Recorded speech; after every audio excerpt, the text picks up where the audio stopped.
Good afternoon, everyone. It's me, Ragewood, back from a small little hiatus from doing videos. Back to do a few today, essentially talking about the various things that are now going on. I have a new headset because I ran my old one over with the Hoover. Which is also part of the reason as well, going out and needing to purchase a new one. So what's happening then? So the Awakening the Spring of Iskaland event has now started. This also means the Chief Challenges are here as well. 6 bosses, 1 taking damage from a different affinity, or 100% damage from an affinity.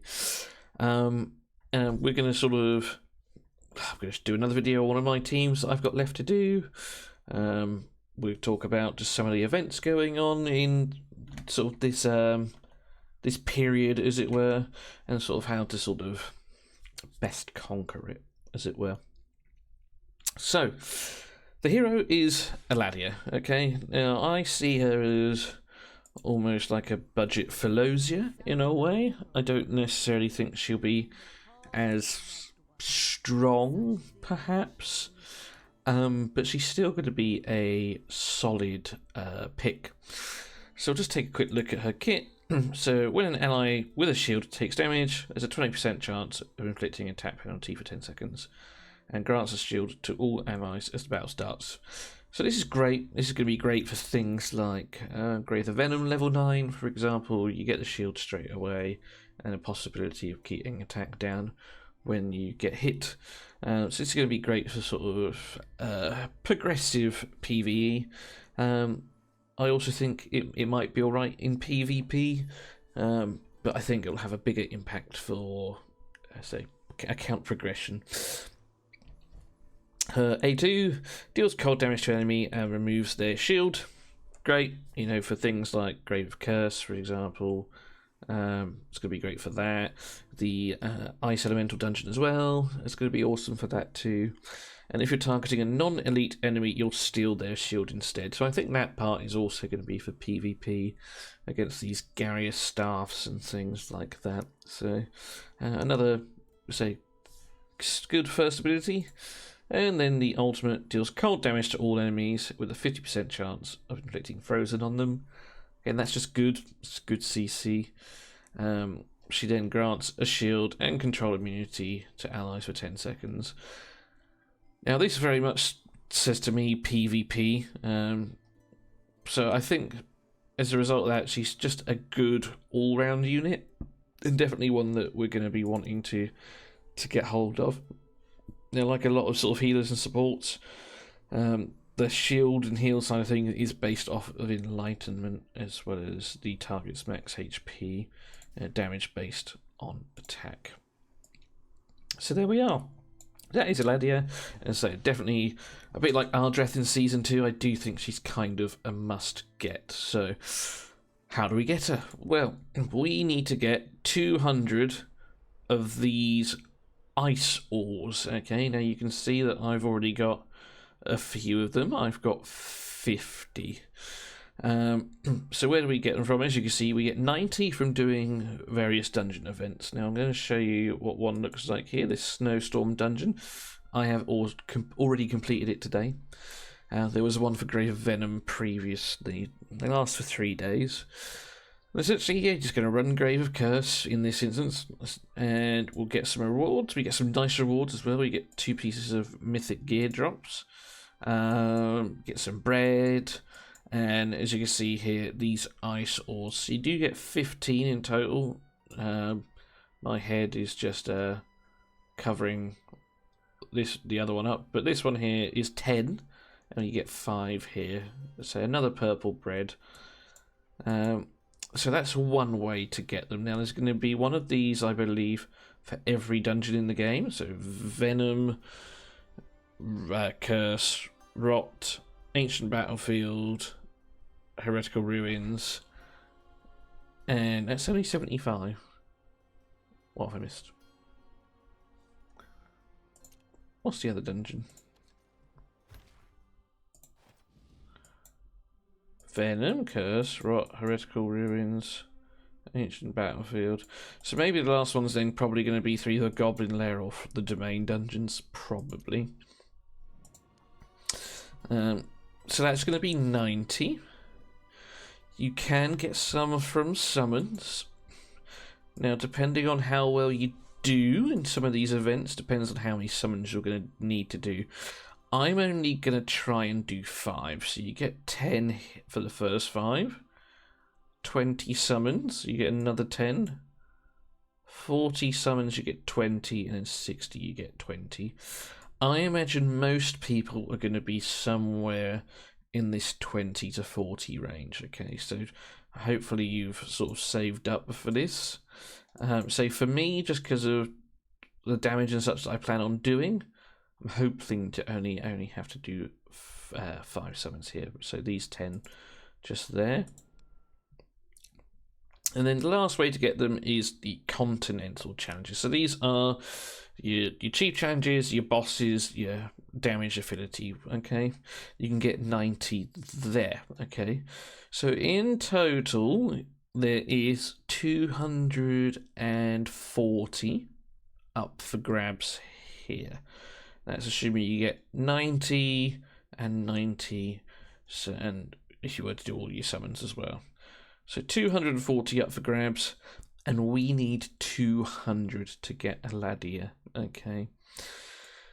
Now, you can purchase another 50 as well with Dragon Crystals, if you were to fall short, but you really don't need to, and I don't think she's game-breaking enough that you're going to want to not cheat, but get her sooner than you need to by purchasing them.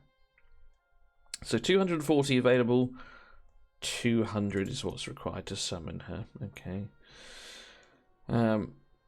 So, the hard part here is going to be the continental challenges. So if you get 90 on both of these, that's 120. You only need 20 left, so you're going to need 20 summons.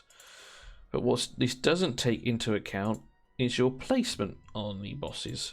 So if we just take a walk up to the poison boss here, you'll see them. They'll be dotted on the map. As you probably saw, you've got like these crosses or monsters dotted across the map. These are going to be your chief challenges, and each one, say this one takes damage from Radiance, one I'm at is poison, the Crotus over here. You get the idea. Now we have to do damage to each of these. Okay, so like your Vortex boss, the more damage you do, the bigger the rewards you get. Now, ideally, we want to be trying to get to this between 11 and 22 million. In week 1, you can hit 3 bosses, which is the one I'm on today. So let's say you only do 11 million. That's 12. In week 2, there is 4 bosses available, so that's 16. That takes us to 28. In week 3, there are 5.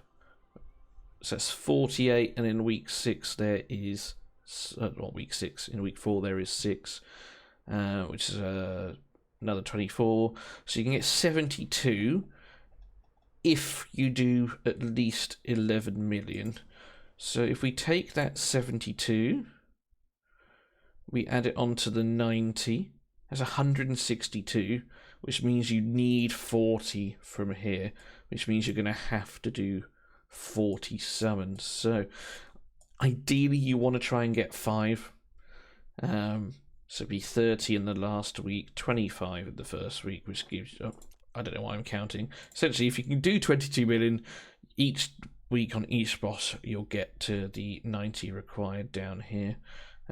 If I just shuffle myself to the middle for a sec. So yeah, say 90 if you can do 22 million from week 1, which I've got quite a developed account. I've been playing since closed beta, so that is going to be doable for me.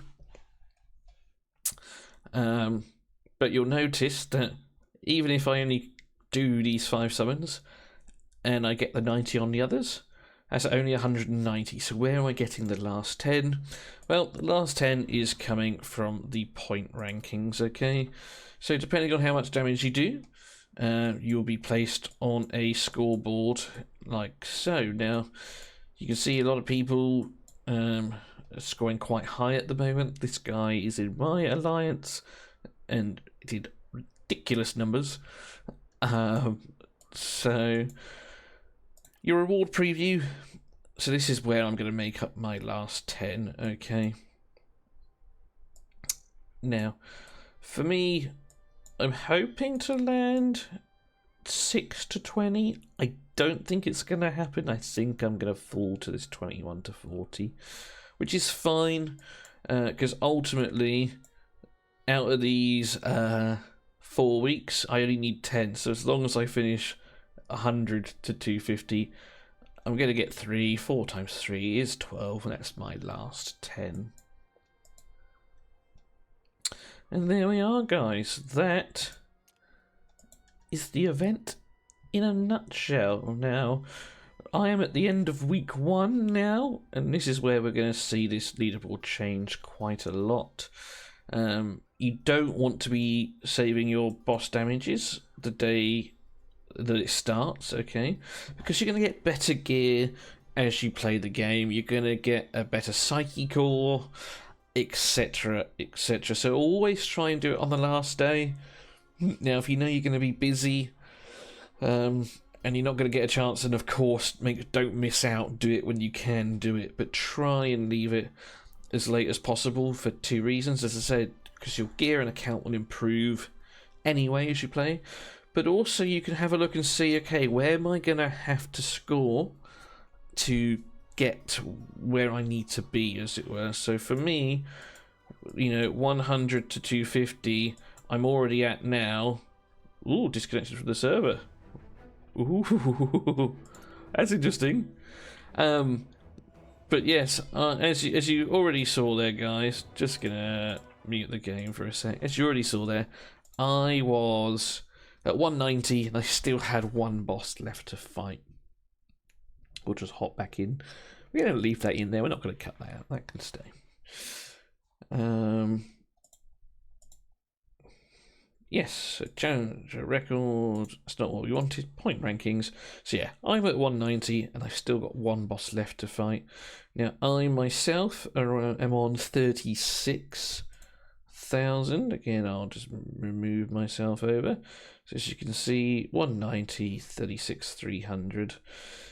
So I've been averaging 18,000 points, and I'm doing that by doing 90 million.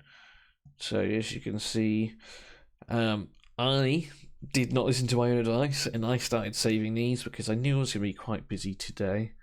But yeah, those were my 2 teams. I was reasonably happy with the scores, not going to grumble with that at all. And my last one that I'm going to do this week is Shadow. Now, I do think the this poison boss here is the hardest one. If you have Rook, then it's not difficult, but it is very hard for a traditional poison team.